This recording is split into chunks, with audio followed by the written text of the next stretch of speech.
colleagues. As I said, it's technology coming to incline us to work better. Welcome then once again to today's webinar entitled South Africa's Communication Endeavors, which aims to create a platform for communicators in SADC and the African Union states more broadly to exchange forward-thinking ideas and best practice around our COVID-19 crisis communications management. My name is Busi Chane. I'm the news editor at Current Affairs at Channel Africa Radio, based in Johannesburg, South Africa, and I'll be the moderator for this webinar today. Many of you join us here from South Africa, but we are delighted to welcome participants from Botswana, Eswatini, Ghana, Malawi, Tanzania, and Zimbabwe. Let me take you through what to expect from this session, which I feel sure will be a thought-provoking and interactive one. We'll begin with an introduction to the purpose and focus of today's engagement. The discussions will focus on three different perspectives on the continent's communication and media liaison efforts around the COVID-19 pandemic, with the purpose of exchanging ideas and sharing experiences. With this intention in mind, I want to explain how the webinar will unfold today. We've invited several speakers to address us. We will hear from the GCIS, the SADC Secretariat, from South Africa's National Department of Health, as well as from a representative of the media sector in Malawi. As you listen and engage with each speaker, please put any comments or questions you may have in the chat box, which icon you will find at the bottom of the screen. Once we've heard from all the speakers, we'll then respond to as many questions and comments as we can in a dedicated question and answer session that will follow later. So please make use of the chat box facility as we proceed. But just a note on that, when you send us your contribution, please include your name, which country you are from, and which speaker you are directing your question or comment to. The organizing team has also prepared a short survey that you are invited to participate in. The questions will pop up on your screen throughout our conversation today. Please do take part in the survey. It's just a few questions, and then stay with us till the end to get feedback on the survey results. Now, the African Union is a key driver of this initiative because before the coronavirus threw all our well-laid plans for infrastructure development into disarray, the AU, under the chairship of President Ramaphosa of South Africa, had planned to focus on developing strong trade networks to encourage regional integration and cooperation. But COVID-19 has stopped us in our tracks and forced us to divert our various national and health resources to containing its spread and mitigating the attendant economic fallout. South Africa, like every other AU member state, has had to prioritize the communication of key messages, urging people to regularly and thoroughly wash their hands, wear a face mask in public, and to maintain social distancing, for instance.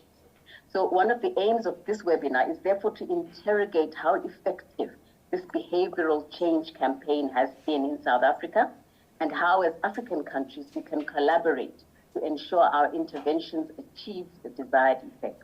We begin then with introductory remarks from Mr. Michael Curran, the Acting Deputy Director General for Intergovernmental Coordination and Stakeholder Management at the Government Communication Information System, which is a department located in the Presidency in South Africa.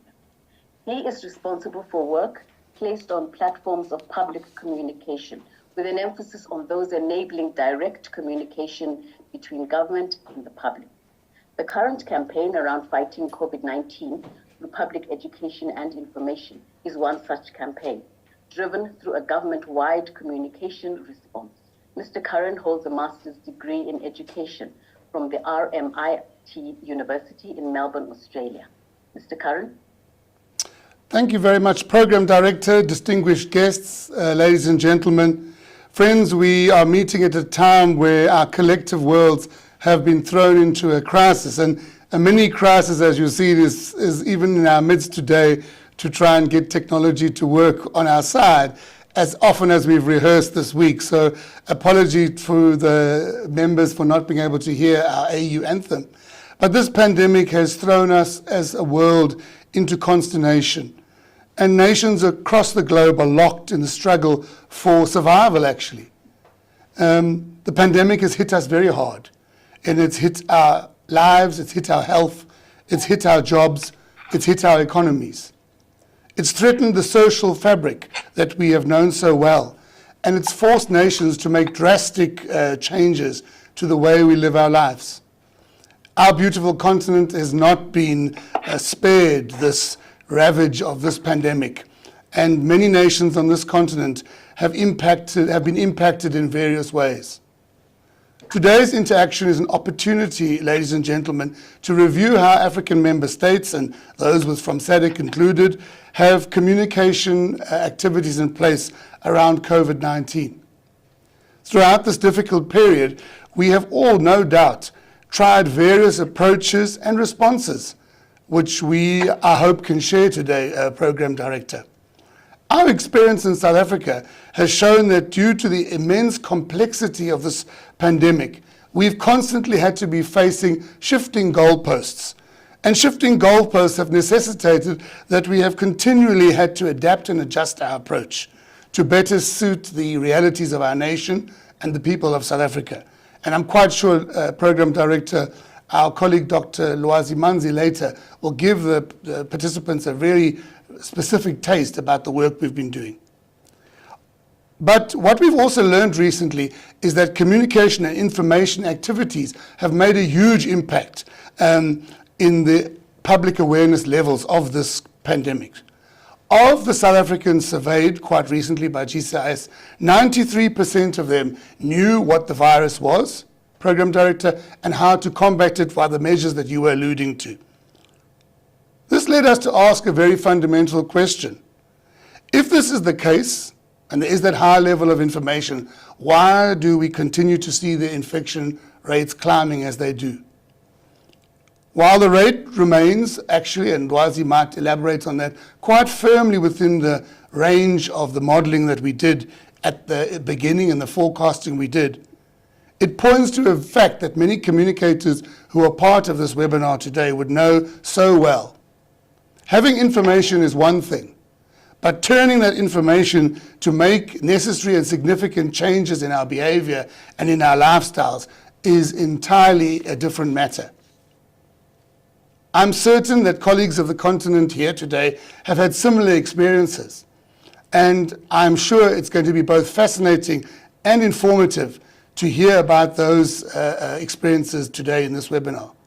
Sharing our collective experiences, our successes, our challenges, and yes, friends, even our failures. We can learn from each other and ensure a better coordinated Africa response and a continental-wide effort. Colleagues, just a few months ago, we would never have even thought about an event like this as possible. It was unthinkable as a communication practitioners community of practice. We love to go to Zimbabwe or to Cairo or to Uganda to meet all of you there in person. But what we're doing today is totally part of the new normal that we've all had to adjust to and adapt to. And it's not easy and it's not comfortable because, as you see, it's not very nice waiting to hear something come from technology and some gremlin has crept in unexpectedly. But adaptation we have made, and adapt we will. I'm certain that all of you have had growing pains as we have had, and have had to adapt to technologies, some of which I had never heard of before, like Zoom. At least Skype I'd heard about. But what was now foreign, what was formerly foreign to all of us, is now completely new and everyday. In fact, most of you, I bet, like myself and others here today, spend our life moving at high speed between Zoom and Skype and Teams meetings. You know, I just want to share a few experiences with you from our side. But the point that I wanted to get at is that we would never have dreamt that our meetings, our interactions, our communication work would all largely have to be done virtually. Our experience is shortly as follows. On the 24th of March, our President Cyril Ramaphosa, declared that the South African country would go into a national lockdown for 21 days. The announcement included stringent measures and that the country would pursue to halt the spread of COVID-19. Government has extended these lockdown regulations, and also, even though the hard lockdown didn't continue, and we've made adaptations to the hard lockdown we had in the first 21 days, there are still many restrictions on our daily lives. For the first time since the start of our democracy, ladies and gentlemen, many of those things that we regarded as everyday freedoms, things that we were used to, have been curtailed in a bid to stop the spread of this virus. During this time of great uncertainty, our communication by the South African government has played a crucial role, and it sought to inform, to educate, and to reassure our citizens throughout this turbulent period. Our own experiences have shown us that communication during this time has been an essential tool in the country's mitigation strategy to combat the spread of this virus. It focused on instilling behavior change and profiling every day the preventative measures that we hopefully all know so well to stop the spread of this virus. Our messaging was focused extensively on instilling hope. By explaining the lockdown regulations, we have helped allay fears of citizens. Importantly, our communication efforts and our messages sought to affirm that the supply of food, essential goods, health services would be available during the national lockdown. Another important pillar in our messaging strategy was to continuously update and educate South Africans on preventative measures to reduce the spread of the infection.